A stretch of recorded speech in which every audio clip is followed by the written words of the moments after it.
Hello and welcome back to the channel. I've got a further unboxing for you today. This one's come from Everything Dinosaur, and thank you very much to Everything Dinosaur for their very hard work in getting this out to me as quickly as you have. So anybody who's watched this channel for a while might be a little bit surprised at the figure that's contained within this box, because it's not the sort of thing I would usually get, but for nostalgic reasons and just out of curiosity as well, and because I know that these figures are very, very high quality, I thought I'm going to have one of these to add to my collection, and I want to compare it to some other figures and see how they stack up against each other. It'd be interesting to see how two different companies rise to the same challenge of articulation. Which will probably give you a bit of a clue as to what's within this box. So, as usual, get information leaflet from Everything Dinosaur here. I'm going to pop that down there for now. And here, beautifully packed, we have Nannu. I'm just going to put this knife down here. Raptor Shadow Blade, the original Clever Girl. So, just looking at the packaging already, this is pretty special. Really, really nicely done. So I'm going to open up the box and we'll get them on the table and have a closer look. So immediately you can see that, unlike a Creative Beast Studio figure, there are no restraints or anything holding this figure in place, which is quite good. You can get to the figure nice and quickly. Quite minimalist, and there's some spare hands here. I didn't realise it had those, so I'm going to get it out and pop the tail on.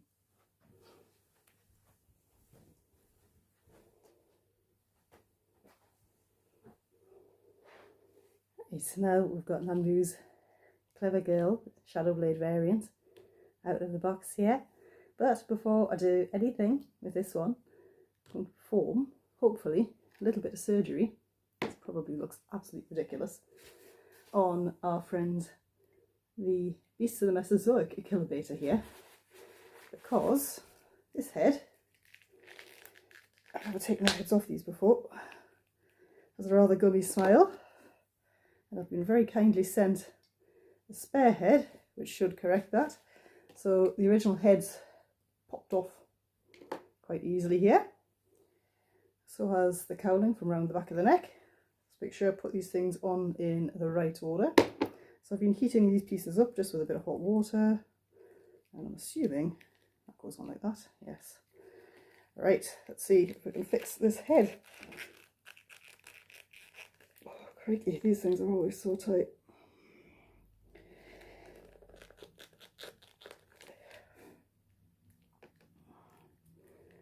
So yes, that's quite a reluctant noggin.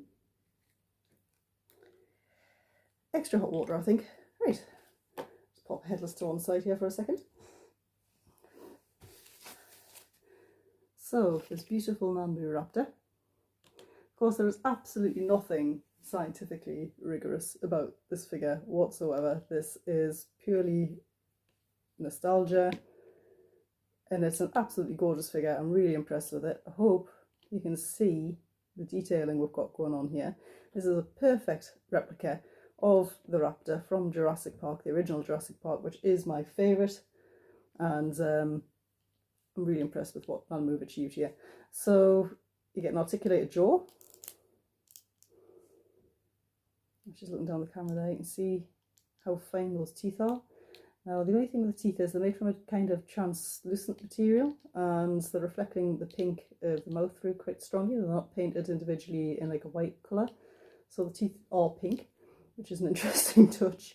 The rest of the paintwork is really, really good. I mean, it's all done extremely well. You can see there's a very high gloss on the mouth and on the eyes. The eyes are printed in a way which really gives them that predatory look that the original raptor had.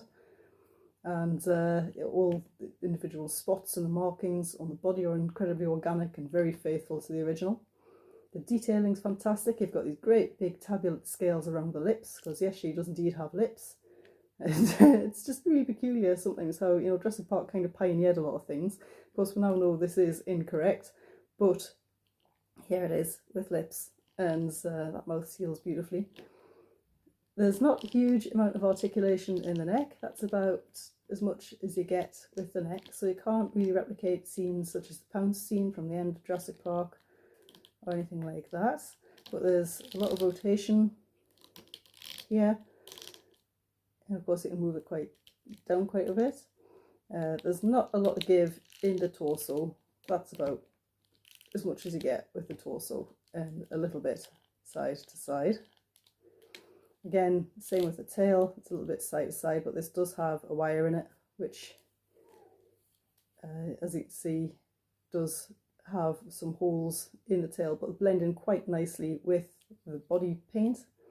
It's an absolutely beautiful model. I've not been able to stop looking at it since I got it. And then of course the articulation on the arms, that's quite good.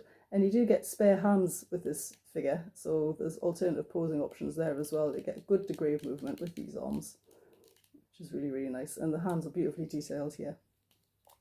Legs. Now, curiously, the ankles are on like a ball joint. They're not on a disc and ball at all, so you don't get a huge amount of movement there. And curiously as well, the claws are simply on a rotation, so you don't get any up or down movement with the claws. There's a little bit of up and down movement in the feet, but again, not a huge amount. It's difficult to see it, they're quite stiff. You can probably hear that, but there is enough movement in the feet there to pose them. Of course, there's a disc joint at the knee. This is quite stiff, but it is just a disc joint. Again, there's no rotation there, but as you can see, you can really straighten the leg and also angle it to about 90 degrees, but then because you haven't got much motion on the ankle, there's not a lot you can do there. And then the hips as well, there's quite a bit of movement with the hips, that's not too bad at all. So that's the articulation of the figure. The actual detailing of the figure, fantastic. She stands nice, beautifully balanced on her own. Really, really nicely done. Right, let's have another go at this head.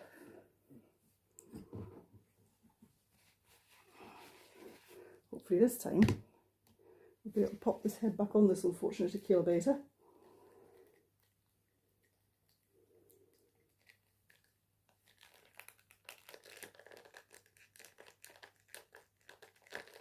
Nope, the head does not want to go back on. I think I'm going to have to heat this end instead of the other end. Back in the water with you. So next, if you look at the packaging of this figure, that's really, really nicely done. So lovely box art on the back, which shows you the figure itself and the articulation. And inside, of course, you get the clamshell packaging and a few accessories. You also get, which is where they've kind of copied Creative Beast Studio, you get an insert which comes out, the background which you can display the raptor against if you so wish. That's a really nice touch, good packaging. In the clamshell, there's no particular ties or anything, there's no sticky tape holding this together, so that's quite good, it's quite easy to get into. In the clamshell you get this Gundam style stand, which I haven't tried yet, we'll have a go at that a little bit later on. You get the base for this, which is hexagonal. Unfortunately it doesn't have any adhesive or anything on the bottom, so it might slip. And then finally, of course the tail's a separate item as well, you have to attach that. You get spare hands for extra posing options. That's absolutely gorgeous. Probably got those, I don't know which way around you put those, I suppose it doesn't really matter. But again, you can see that these hands are on, it's on a very, very fine peg there. They have got a disc joint in the wrist and they'll be able to swivel, but there's no ball joint there at all.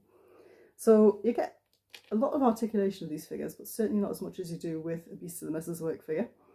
Right, let's have a look and see if this has helped this poor Utahraptor this time. Collar on, head.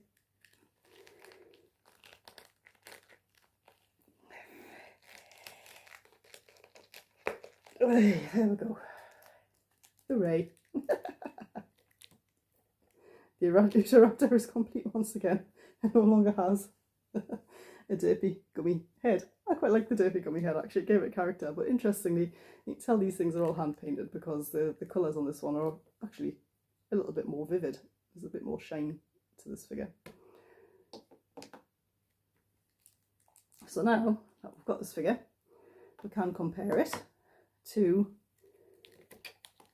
the Jurassic Park one here. I think the Jurassic Park one, Nannu's Jurassic Park Raptor, is possibly a little oversized for 118. I'm pretty sure the raptors in Jurassic Park weren't this big. I'm pretty sure they were more like this big. That looks far more screen accurate in terms of size anyway. As you can see, this is a very old Kenner figure. This is one of the original Dino-Scream figures. So, I mean, there's no scale stated on the box for this figure. I don't mind because I display all sorts of strange figures from media together anyway. It's just a thing I do. You see with the space as well, there's 3 holes in the bottom so you can position the stand in different places. There's a gripper on the ends. Ends there are 2, 3 points of articulation with this stand. The top also rotates and you can also pop that off as well. So, I hope you've enjoyed having a quick look at this figure with me. It's absolutely fabulous. There's lots of lovely detailing on the skin. It's every bit as high quality as you'd expect from any other Nannu figure. Everything Dinosaur did a fantastic job of getting it to me so quickly, and I haven't put it down since I got it. I mean, it really is an absolute beauty, and I might actually even get another one, and I might get one that's the same because I love this original Raptor so much. And, you know, you might feel a bit self-conscious alongside a feathered pack mates. So I hope you've enjoyed having a look at me. Big thank you to Everything Dinosaur. Big thank you to everybody who watches and continues to support this channel. Thank you very much.